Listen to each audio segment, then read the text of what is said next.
Are those the Powerpuff Girls? They're all so cool. Well, folks, the trailer for the now canceled live-action Powerpuff Girls show has leaked, and it is one of the most god-awful things I've ever seen. I wasn't going to do a video about it, but I feel like I need to let people know how lucky we are to avoid this disaster. Like, it's no secret that I very much hate live-action Disney remakes, but oh, this is on another level of bad. Yeah, it was fun when we were just fighting baddies, but it changed. Not to mention that cartoon that completely whitewashed us. I'm sorry, what did you say, Buttercup? What was that? What the hell are you talking about? Why is the original show catching stray bullets like that? You're based on it! Don't try to retroactively dunk on the successful cartoon that you're trying to emulate. Talk about disrespecting the source material. You know, it's funny because Warner is fighting like hell to hide this abomination of a trailer, and I don't blame them. But the people have a right to know how bad reality could have been. Yes, things aren't the best right now, but guess what? We could have been living in a timeline where this show exists. Buttercup was constantly rebellious. I'm not wearing that dress anymore. It's gender normative and ass ugly. Just a heads up before I officially start my rant. There is a very good chance that this video might be taken down because of Warner and how they're on the warpath to hide this trailer. If so, it's up on my Patreon, link is down below. All right, let's get into this mess. First off, I just want to give quick props to the original Powerpuff Girls show.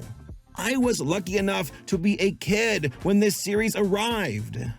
Like, I remember watching the pilot on What a Cartoon, and me and my sisters loved it, which is rare. Back in the day, and I can't believe I can say that now, boys typically watched shows made for boys, and girls watch cartoons for girls. Not an absolute rule, but that was more often than not the norm. For Powerpuff Girls, it had broad appeal and was the first big original hit for Cartoon Network. And by that, I mean it sold a lot of merch, which is always the main goal of any company. Well, you know, for TV channels, you know, ratings are one thing, but merch, I gotta get that merchandise.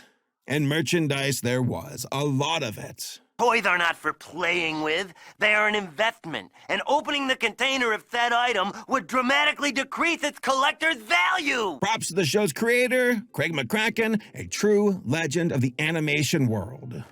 The show's writing, its humor, its designs, its tone, its animation, its style, its villains, just everything about it was especially top tier. I dare say that Mojo Jojo might be one of the greatest villains of all time. You see a silhouette and boom, you know exactly who it is. It was me. It was me. It was me. Powerpuff Girls even got its own theatrical release, which is extremely rare for most cartoons. Even more rare for cartoons who make the big screen leap is that the film was actually good. I'm sorry, Doug, your first movie was your last. The original run of the show started in 1998 and ended in 2005. Got some specials after that, and even an anime adaptation. But in 2016, an animated reboot of Powerpuff Girls arrived. And it was terrible. It just totally missed the point of the original series. The tone was much more casual and to almost like a condescending degree, and lacked the soul of the OG show.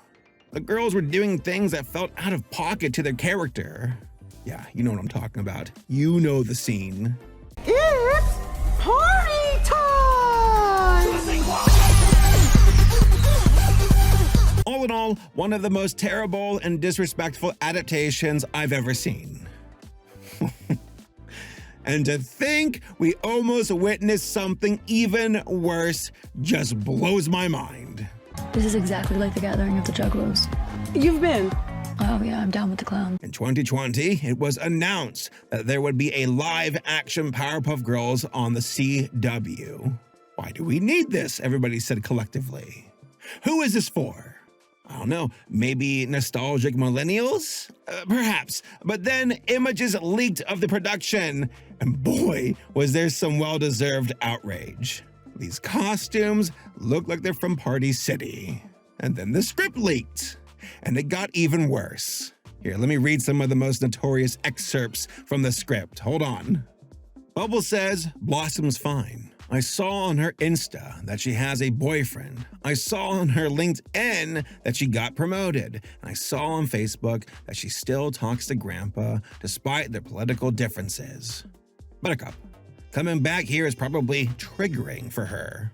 Bubbles, why? Because she's the one who killed Mojo? I mean, moveon.org. I just felt like a twinge of cringe run through my body. Buttercup says, Bloss, wake up, or we'll leak your nudes everywhere. That worked on you once.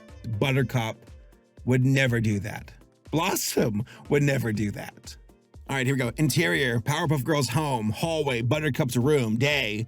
Blossom heads upstairs where the bumping sound continues from Buttercup's room, then abruptly stops.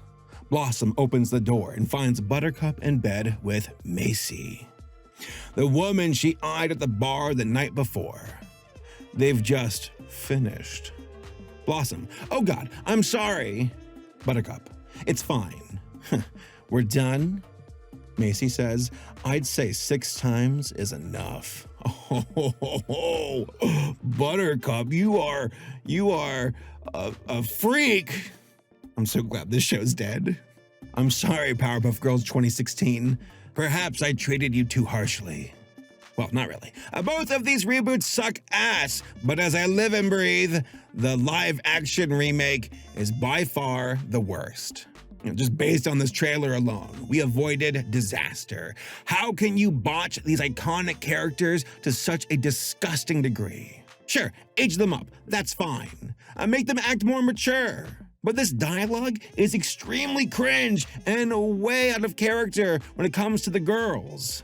Leaking nudes? Come the hell on. And talking about leaks, the trailer leaked. Oh my God, let me try and give a synopsis.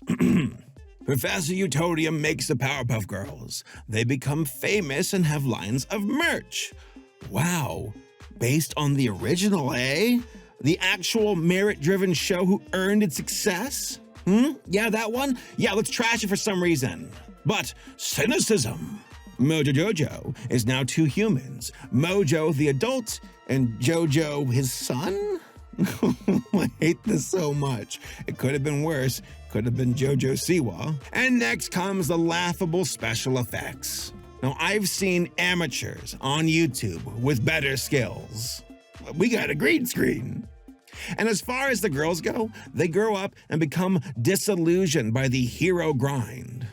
For what it's worth, that's not a bad premise, but I would prefer to see it animated versus live action. Oh yeah, that's right, Blossom killed Mojo, and the girls split up. And on one fateful day, the girls made a fatal error, costing Mojo his life. Jojo now takes over Mojo's place, a la Harry from Spider-Man. Put on the mask! Or helmet, you know. That's not even a helmet either! So never mind. The girls reunite, and there's hope they will officially team up again to save Townsville. Also, Blossom has a romance with Jojo? Sure, let's force some awkward drama in for good measure.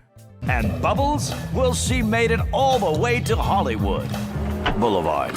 Hi, I'm Bubbles. Everybody wants to talk to fake Jesus. By far, though, my biggest issue for this trailer is its jaded and impudent tone. Almost like it's spitting on the legacy it's based on. I feel like the writers and leadership behind this now canceled reboot totally missed the point of why the original series was so beloved. The girls had amazing chemistry, personalities, stories. The premise of little girls fighting monsters and crime, but having to go to kindergarten is so much fun. At one moment, the girls are beating up giant robots piloted by a super evil monkey. But then afterwards, have to go to school and deal with cooties. That's brilliant! The monkey even weaponizes that and uses the cooties against them. That's right.